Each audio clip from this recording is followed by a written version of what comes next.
Ang kwentong ito ay hango sa totoong buhay.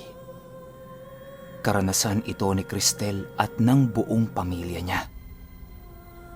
Taong 2005. Batis, San Juan.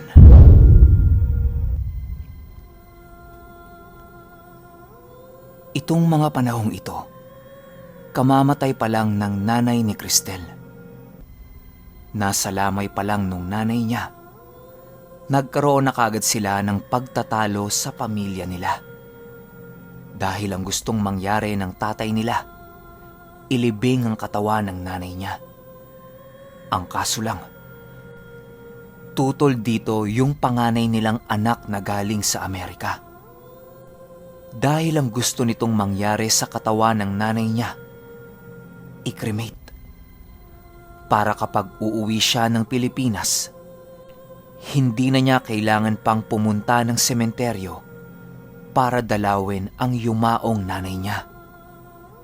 Dagdag pa nito, mas mura yon kesa sa gustong mangyari ng tatay nila. Gawa ng bibili sila ng malaking lupa sa sementeryo, tapos patatayuan nila yon ng parang bahay. Nang sa ganun, kapag siya naman yung namatay, magkatabi na lang sila ng asawa niya ng libingan. Ayaw talagang pumayag nung panganay nitong anak. Pinagpipilitan niyang i-cremate na lang yung nanay niya. Isa pa niyang matibay na dahilan, kapag nabenta na yung bahay nilang mag-anak, iuuwi niya sa Amerika yung abo ng nanay niya. Marami silang pagtatalo nun. Partida. Pangalawang araw pa lang ng lamay yun. Punong-puno na ng negatibong enerhiya yung lamayan. Umabot pa sila sa punto na maraming tao tapos nagsisigawan silang magtatay. Nakakahiya. Matapos ang 5 araw ng lamay, napagpasyahan ng pamilya na ipakremate na lang yung bangkay ng nanay nila. Wala silang nagawa sa desisyon nung panganay na anak. Siya din kasi ang nagbayad ng lahat-lahat ng gastos. Tapos yung mga abuloy para sa nanay niya, ibinigay niya lahat sa tatay niya. Ayaw niya kasing may nasasabi pa yon.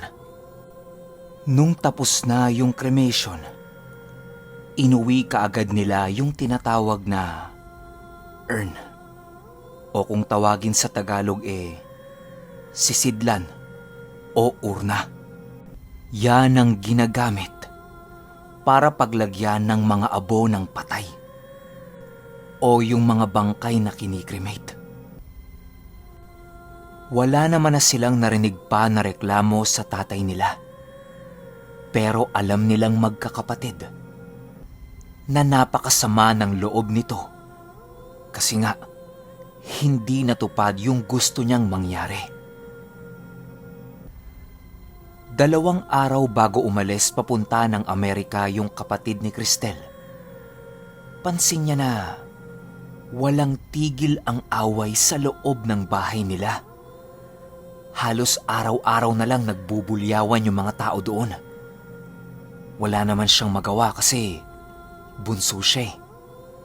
Pati nga yung mga kuya niya na hindi naman nag-aaway dati, nagkakatampuhan na. Hanggang isang gabi, huling gabi bago umalis yung kapatid niyang nakatira sa Amerika. Nag-iinuman silang lahat noon sa sala. Si Cristel, nakikinig lang sa mga kwentuhan. Normal na normal lang nung gabing yun. Walang nag-aaway, nagtatalo, basta payapa. Hanggang sa nagkanya-kanya na sila ng pasok ng kwarto. Matutulog na. Inutusan si Cristel ng tatay niya na iligpit yung lamesa at hugasan yung mga ginamit nila sa inuman. Matapos siyang utusan, pumasok na rin ito ng kwarto. Mag-isa na lang si Cristel sa sala noon habang nagliligpit. Panayang balik niya sa sala at kusina. Iniisa-isa niya kasing ilagay yung mga gamit doon bago niya hugasan. Sa pabalik-balik niya, pansin niya sa gilid ng mata niya na parang may nakatayo sa pwesto kung nasaan yung urn ng nanay niya. Pag tinitingnan naman niya, wala. Tapos nakikita niya lang yung sarili niya kasi sa likod ng urn ng nanay niya, may malaking salamin doon eh. Tapos nakapatong yung urn sa lamesang babasagin katabi ng picture ng nanay niya. Nung wala naman siyang makita, deadman na lang. Tuloy pa rin siya sa pagligpit. Hanggang sa nung huling balik niya, biglang namatay yung ilaw sa hallway na nagkokonekta mula sa sala nila papunta kung nasaan yung urn ng nanay niya. Nakapatay na din yung ilaw sa sala. Madilim. Nagmamadaling pumunta ng kusina si Cristel para ilapag yung hawak niyang mga plato. Nung pabalik na siya sa sala para buksan yung ilaw, may nakita siyang malaking anino ang nakatayo sa ibabaw ng lamesa ng sala nila. Hindi naman siya natakot kasi hindi naman siya naniniwala sa mga multo eh. Tapos inisip niya, baka anino lang ng kung anong gamit nila. Yun ang akala niya. Pero nung naglakad na ito pababa sa lamesa at akmang tatakbo papalusob sa kanya, ibang usapan na yun. Inunahan na ni Cristel ng takbo yung anino habang nagsisisigaw siya.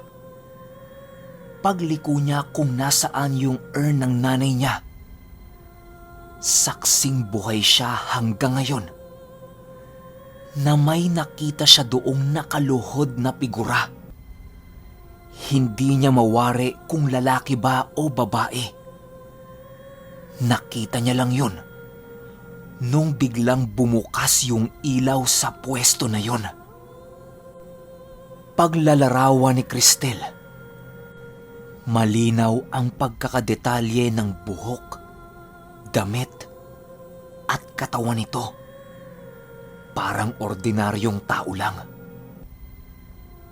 Pero nagimbal siya nung lumingon ito sa kanya dahil yung buong ulo nun gumalaw. Yung katawan niya nanatili lang sa pwesto. At anong itsura nun? Mukha ng nanay niya na lumuluha ng itim na likido at nakanganga. Halong takot at awa ang naramdaman niya nung nakita niya yon. Nung wala na siyang mapuntahan, umupo na lang siya sa gitna ng hallway at nagtititili. Lahat ng tao sa bahay nila nabulabog niya. Nagsilabasan yun ng kwarto. Ayon pa sa isang ate niya, yung buhok niya nun, lahat nakataas. Akala mo nga na kuryente siya eh. Tanong sa kanya ng tatay niya, anong nangyari? Hingal na hingal si Cristel habang tinuturo niya yung lamesa sa sala nila at yung pwesto ng urn ng nanay niya. Lahat sila napatingin doon, pero wala silang nakita. Nung nahimasmasa na si Cristel, dito na siya nagsimulang magkwento. Nang marinig nila ang lahat ng kwento ni Cristel, lahat sila nagkatinginan. Dahil hindi lang pala siya ang nakaranas ng ganon. Lahat pala sila. Hindi lang nila kinukwento dahil baka matakot kung sino man ang makakarinig. Habang nag-uusap-usap sila sa hallway, bigla na lang nahulog yung urn sa lapag. Natapon yung abo ng labi ng nanay nila. Nagulat silang lahat. Maya-maya pa, biglang nagmamadaling lumabas ng kwarto yung panganay nilang kapatid. Natakot na takot ang muka at tila ba wala ito sa kanyang sarili. Para siyang luka-luka. Sinasabunutan niya yung sarili niya habang paulit-ulit siyang nagsasalita ng, "Mami, Mami, sorry, sorry." Niyakap nilang lahat yun hanggang sa kumalma. Lahat sila iyak ng iyak kasi parang nagparamdam sa kanila yung nanay nila. Nung nahimasmasa na sila, nag-usap-usap sila noon sa sala. Pinaplano nilang ilagay na lang sa sementeryo yung urn ng nanay nila. Nung narinig ito ng tatay nila, napaiyak siya. Kasi ang saya niya eh. Yung pangarap niya para sa asawa niya, matutupad na. Alam niyo ba, nung kasalukuyang pinaplano nila yung paglipat ng urn sa sementeryo, yung lumang piano doon na palaging ginagamit ng nanay nila, bigla na lang tumunog. Kasabay ng pagtunog ng piano, may naririnig silang tawa ng isang babae. Hindi naniniwala ang pamilya na to sa multo pero yun ang unang pagkakataon na naniwala sila.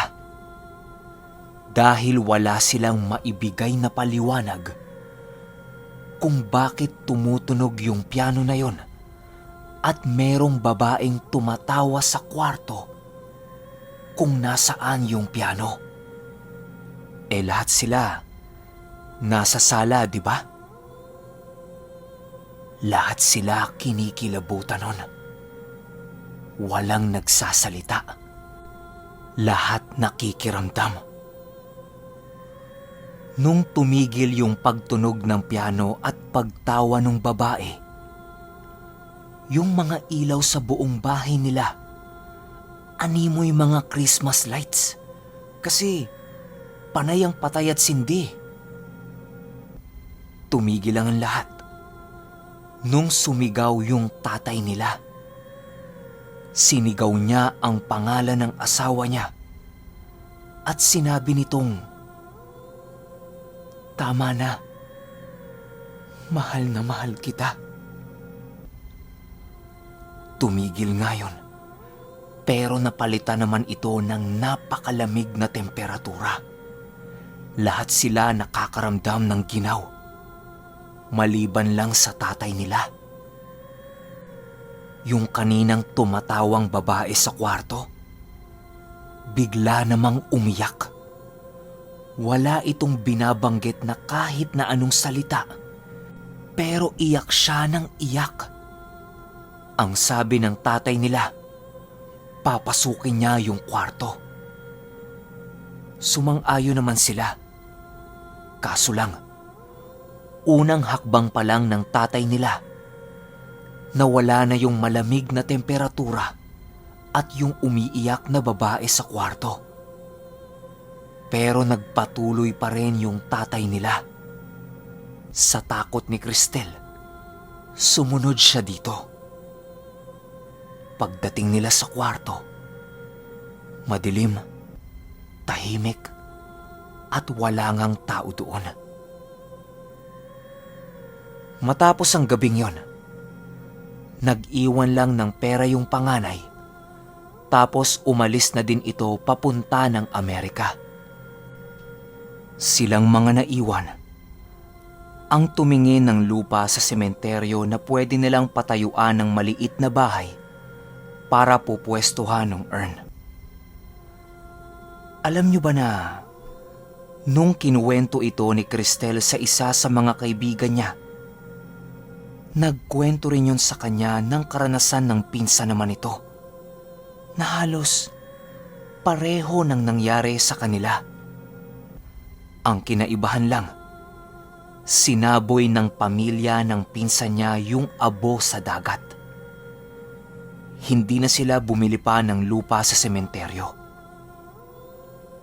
Kaya naman itong si Cristel, hindi na nawala ang takot niya kapag nakakakita siya ng urn. Gawa ng nakatatak na sa isipan niya na bawat urn na makikita niya, ke bago man o luma, ay merong lamang abo ng patay.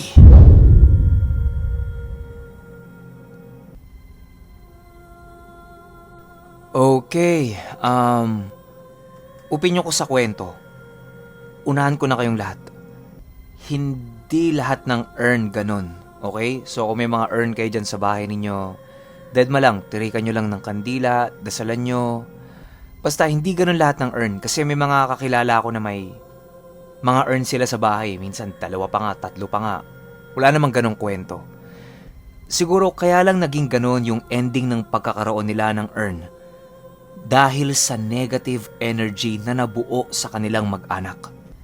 Kasi 'di ba, kung babalikan nyo yung kwento, simula pa lang nung lamay, nag-aaway-away na kagad sila. Malaking factor yan para magkaroon ng evil entity yung isang bagay. Yan kasi yung pagkain nila yung negative energy. Siguro, napunta yon sa bangkay ng nanay nila.